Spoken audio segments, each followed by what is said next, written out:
No number of wrong steps will ever make your path disappear.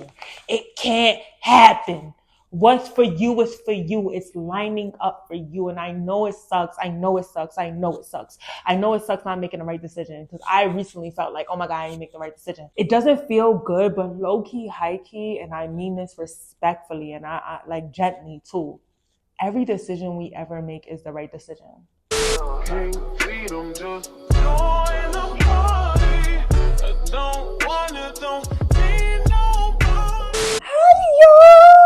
Hi, I'm so excited. Welcome back to another episode of Full Cup where we pour into mind, body, soul, y'all. We are reading together. We are talking together. We are connecting together. All the good things. Please tell me if the lighting is okay. Do y'all like the new setup? Yeah, for those of you that know, you know that I moved. I moved to a different place, and that's all we're gonna say. Please keep up with me through my website, through socials, through Substack, through email newsletter, because then you're really gonna know the TTT, the yee. But I'm in a great mood. I'm feeling so good. I did not let what was happening to me take me down. It definitely made me feel some way, but it did not take me down. That's one thing that things cannot do, is take me down. No, no, seriously. Seriously, I'm in such a great mood. No, seriously. Okay. Let's be serious. Okay. But yes, this book is all about self-development, self-healing, making sure that we're stepping into our greater self, limiting certain blocks and certain belief systems, and making sure we're not subscribing to things that are not in alignment with who we want to be. And that is essentially the goal, y'all. So I'm so excited, y'all, to show y'all that we are reading this. And you know that this is Full Cup, so always have your cup with you. Please tell me if y'all know where this cup is from. If you do, I'm letting you know right now, you are my tribe. We will be friends. Let's connect. Seriously, let's connect, because if you know, you know. Like the Cleo, Stoney, TT, Frankie vibes. What is the procedure? And that's all I'm gonna say. What is the procedure? So cheers to that. Allow this to be an invitation to grab you something cozy, whether it's tea or juice or some kombucha or a smoothie or agua fresca. Get you something nice and hydrating, something that's going to be relaxing so you can tune into this, y'all, because we are reading When You're Ready, This Is How You Heal by Brianna Wiest. I absolutely love this book. I already kind of have in my mind the next book that we're going to read together. This is one of my favorites, and I read it once a year. But yes, y'all, hopefully next time, though, when I read, the light will be a little bit better, because I am a little self-conscious about the light. But maybe it's not bad. Maybe everything is all right. So we're going to start reading. We're reading.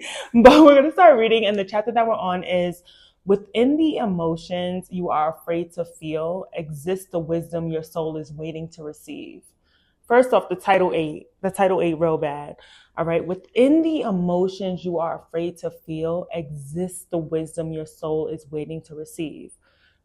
On the surface, our emotions always seem to be compelling us to react. We assume that as soon as we feel something deeply, we should respond to it immediately, and that the deeper it is, the more real it is. It's like we are still operating from our most base instincts, as though some abstract fear of not enoughness translates to the imminent survival of our very beings.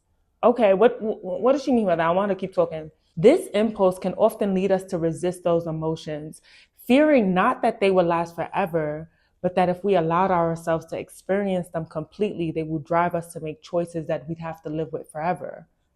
Okay, in some cases, this is a form of wisdom. At least on some level, we are acknowledging that our feelings should be evaluated before they're responded to, lest we make a choice we'll regret later on. All right, I don't know if anyone else is like this. Real quick, I'm an Aries, a fire sign. I can be very impulsive. When I tell you there's so much power in waiting to respond, there's so much power. And I had to really dig deep inside to determine the difference between impulse and passion.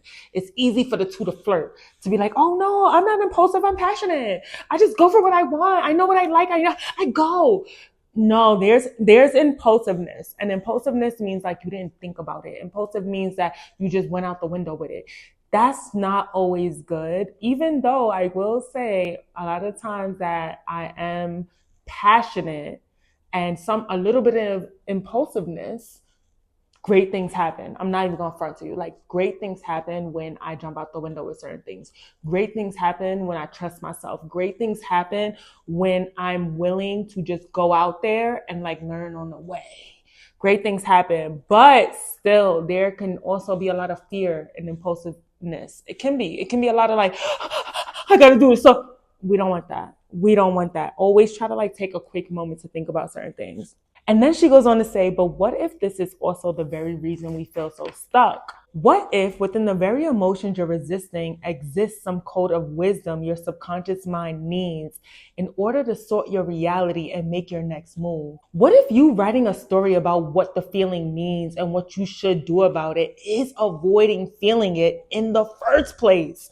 What if it is only through the fullest processing of these emotions that your body will be able to absorb the critical information needed at a subconscious level to better inform your experience? What? Hold on. Because then she goes on to say, what if instead of overthinking, instead of overanalyzing, instead of trying to figure out what you need to do next, you sat down and allowed yourself to feel what you feel in the moment you want to feel it? What if you decided that just for a moment, you wouldn't react or make decisions while you were in this state, but rather you would just be there? Just be there, just be present. What if you can accept that living a purposeful or meaningful or aligned life does not mean you can avoid those feelings altogether, because they are not punishments, they are guides? What if you could instead learn to trust the wisdom your body possesses, allowing it to receive genuine feedback so it can make the shifts necessary to bring you back to your own path? She's eating, and I'm not even gonna hold y'all. I want to talk to y'all about something, but I'm gonna wait real quick because she's eating. What if the very reason why you keep spinning yourself in circles is because you are taking action before the emotion is completely processed? And so you're missing a piece of the information that you need. Oh my God. Don't get emotional. Don't get emotional. I'm about to get emotional because she's eating, and I don't know. I don't know if anybody else is like this, but I can be very impulsive, and you have to navigate when it's a superpower or when it's a super crutch. You have to be realistic with yourself. You really got to sit down with yourself in the mirror, eye to eye, and be like, this was right and this was wrong. My feelings are valid, but this was still wrong. My feelings are valid, but maybe I could have did this way instead. You know what I mean? So I'm recognizing that more than ever in this season. This is what I mean by I read this book once a year, because every single line, every chapter, something different will come out and grab you, because that's the season that you need that. So I cannot agree more. Then she goes on to say, what if there's nothing wrong with you, but rather something that needs to be adjusted within your life? Something that you have not let yourself feel, let alone address. What if before you can gain clarity, you simply need to rest? Literally, my friends, my management team, everybody, when everything was going down with me in Mexico, everybody kept saying like, girl, rest. Girl, rest, girl, rest. And I was like, no. I need them to know that I'm not this. No. I need to keep going. No. Rest. This way you're not consistently responding. You're not consistently reacting. Actually, my therapist had to sit me down and tell me what the difference was between reacting and responding. And I was just like, oh my God, I'm doing both, but I'm mostly reacting. And we don't want that. We don't always want to react to things, because when we're always reacting to things, other things, external forces have our power. We don't want that. We don't want other things to have our power. No, we don't. We don't want anything else outside of ourselves to have power. Not power. Yeah, a little bit of a say and an opinion, but not no agency. We don't need other forces to have agency over what we think, over what we do, over how we show up. No, so that's what was getting to me. I was just like, no. Learn how to respond. Responding means taking things in, taking it all in, And then you, this is how you act. This is what you do. You know what I mean? I don't know if it's just me. Please tell me in the comments if it's just me. Because if you've been following me, you know how sensitive the journey has been lately. So this is why we in a new home. But I'm grateful. I'm grateful to be here. I really, really am. I'm just so grateful to be here. I could cry if I think about it for too long, but I'm just so grateful to be here. Thank you for everyone who pulled through with your support, your prayers, your positive messages, because I will say this one thing is that I am in a much better position. I'm in a much better space. I am in a much better mental energy, and me and my dog are so safe and so happy. So thank you. Okay, so she goes on to say, what if your life gets stuck and stagnant when you stop allowing yourself to feel? And so your emotion navigation system goes on pause. What if your mind's attempt to interrupt the full release of these emotions is actually what's keeping them stuck? What if you need to demand answers right now, but allow yourself to process the fullest extent of your experiences until you feel reset again? What if you allowed yourself a safe space to emotionally process and then allowed yourself to rise the next morning in the calm and trusted that you would know what to do? That's another thing. I don't know if y'all feel like this, but I feel like we always know what to do. I don't think it ever has anything to do with anybody else. I think we always know what to do. I think we might not always know what to say, or we might not always know how to react, but we always know what we need to do to feel better, to move on, to release. We always know what it is that we need to do. Like, it's never really anybody else. Like, there's always this like gut intuition feeling that's like, do this, girl, do this now. So I agree with that. And what if instead of trying to put this all on a timeline and with a decided end goal and with a list of questions that needed to be answered, you surrendered it all up to the greatest wisdom you could muster within you, a wisdom that can only be gained by allowing your soul to bear witness to what you do not want to feel. The next time you realize your heart is still white hot with anger and grief, I hope you will simply allow yourself to feel that without pressuring yourself to be more at peace. That's another thing too. Sometimes we want to rush out of a feeling. We're like, no, I'm good. Like, especially, can I be honest? Especially when it comes down to like complaining or things like that. Like, we feel like, oh, I'm complaining. No, you are processing the things that you do not like right now. And that's all right. A lot of my friends, I notice sometimes too, like, we'll be talking about things and we're like, but I'm grateful. Like, before we can even process things, but I'm good. Like, we try to rush to like, I'm healthy. Like, it doesn't need to be either or. You can complain and you can be healthy. You can vent and you can be good. Like, it doesn't have to be like polarizing opposites. Like, the two can coexist at the same time. This was annoying, but you taught me something.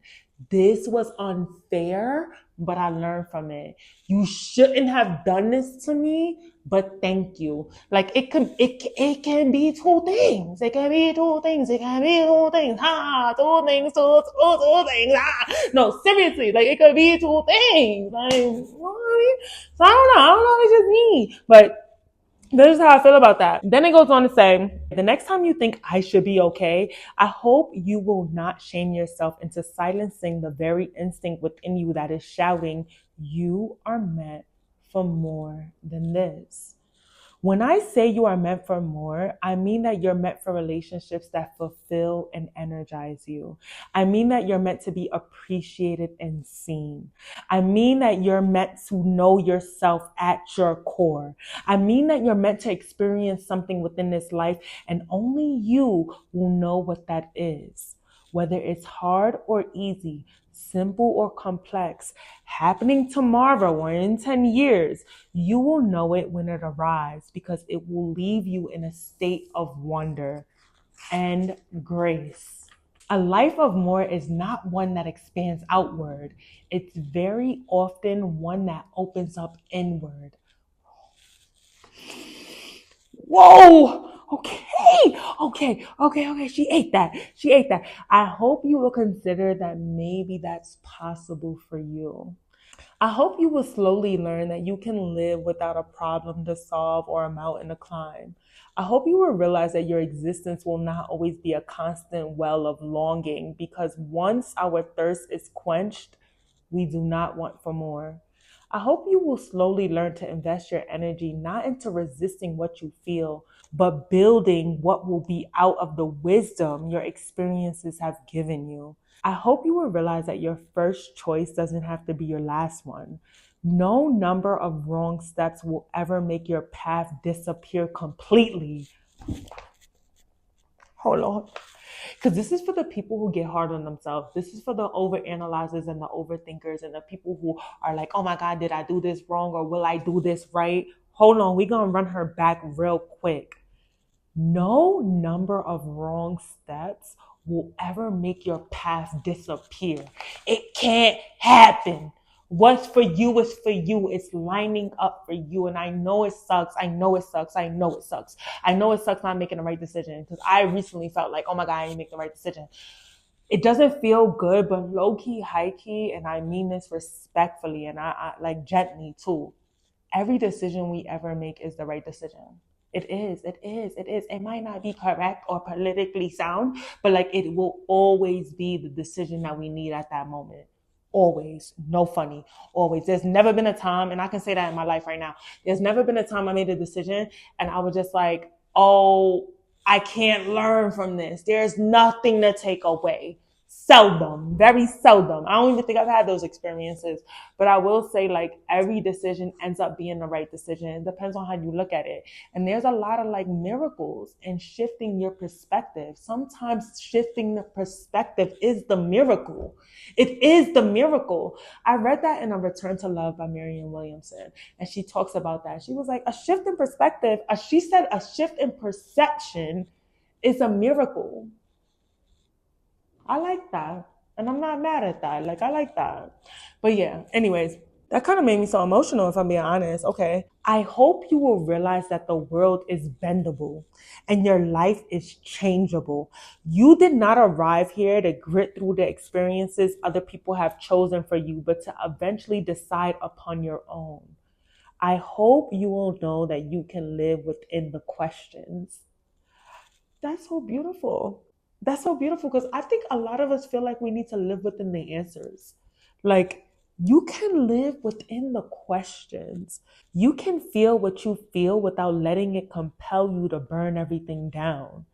You can witness, simply observe. You can allow your body to absorb knowledge at a level far deeper than you could reach.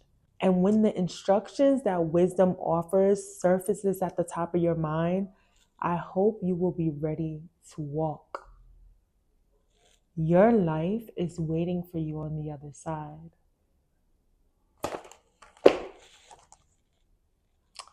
We're going to leave that here. That was so powerful. And the thing that I wanted to say to y'all earlier was I recently had to cut a few people out of my life. And I don't even like using those words, because people are people and people are complex, and you can't literally take scissors and cut people out of people's life. Like that's not really what I mean. I don't like to like make it so logical that it feels distant, emotionally distant. But like I had to release a few companions out of my life, and it was romantic and it was beginning to be romantic. And I just had to do that in order to let the universe know what I will and will not tolerate in my life. When I think about the people that make me feel good, and when I think about my friends, and I think about how much romance exists in platonic relationships, my tolerance for anything else is in the basement. And I used to be the other way around. I used to take my romantic relationships and be like, this is what I want in a friendship. Now I am looking at my friendships and I'm looking at how much love and consideration and grace and empathy and warmth that lives there. And I'm applying it across all boards. Now everybody got to do this. And I have met friends and I have made connections with people who are so amazing and so loving and so kind. And they are the friendships and the connections that I've prayed for. They have set the standard. Aside from my dad, aside from my mom, they've set the standard. Like, I will say that too. Like, my dad has definitely set the standard for men. I'm not even gonna hold you. He set the standard for men. I look at men and I'm like, I need you to be like my dad and better. That's a high bar. That's a high bar. And then I look at my mom and I'm like, when it comes down to women, because I'm also starting to flirt with women, I'm like, oh, you gotta be like my mom. Like, I love how strong and powerful and sure of herself that my mom is. So I'm like, you gotta give that too. So basically what I'm trying to say is that I've recently had to release some people out of my life, and I am not one of those people that's like, oh my God, this feels so good. Like, I cut that person off and I'm good. I've never been that type of person. Like, I'm not even gonna hold you. I've never been that type of person. Maybe one day I will be. Maybe when I hit my 40s, 50s, I will be. Like, I cut that person off and I feel good. But me, where I am now, I do not feel good when I cut people off. I feel like I'm crumbling. I have a hard time standing on business. I do. I start to compromise in my head. I start to let empathy flirt with how much I really, really feel, how much they hurt me. I let empathy kind of come over and start doing whatever they want to do. I'm like, oh, but they this. Oh, but they that. No, they did not treat you right. It was not kind. You did not feel good. Stand on that. Honor that. Honor that. Honor that. Honor that. And I'm really speaking to anybody who can really relate to this in the season right now, is that I personally do not cut people off and feel good, but I do know and I trust that this is a level of discernment that's getting sharper and finer and more loving too. It's not always gritty. You know, it's like, okay, this is what I am allowing and making space for in my life. I have to get rid of this to make space for this. This is the way that I'm seeing it. This is the way that I'm getting through this. This is the way that I'm coping around this. But I recently had to let a few people go, and obviously I'm standing on it, but I will be honest, it don't feel good. I'm not standing on it with the armor like, huh? I'm standing on it like, I mean, if you come back and apologize, maybe. But I'm also realizing that there's apology languages. Like, it goes beyond just saying sorry, but it's acting sorry. It's moving sorry. It's showing up, showing that you're sorry. So it's things like that. Like, it's a lot of moving pieces, but for the most part, I do feel like I'm learning, I'm growing. This does not feel good. And leaning into that, because before I would gaslight myself out of that feeling, I'll be like, oh no, this does feel good. Yeah. It doesn't feel good. Let's sit there for a minute. It doesn't feel good, but it is necessary, because what feels worse is sitting in that. It's allowing them to speak to you any type of way. It's allowing them to treat you any type of way. It's allowing yourself not to get the things that you really want, because this is like temporary. You know what I mean? So I say all of this to say, lean into what feels good, set your standards, have boundaries, trust yourself, and everything will line up. Time is going to show us what's what and who's who. It's all gonna line up. It's all gonna line up. So I say, y'all, check out this book. Please tune into my website. Oh my God, y'all, I just launched a 3-day gut detox program. It's 7 different videos of gut healing recipes around smoothies, meals, juices, everything. Go check it out. But yes, y'all, I cannot stress this enough. Go check out my website. Go check out my resources. I love y'all so much. Big love, not the little one. Full cup, not the little one. Full cup, not the little one. Cheers to pouring into mind, body, soul, y'all. I love y'all so much. Big grateful, never the little one. Tune in, y'all. Tune in, y'all. Go to the website.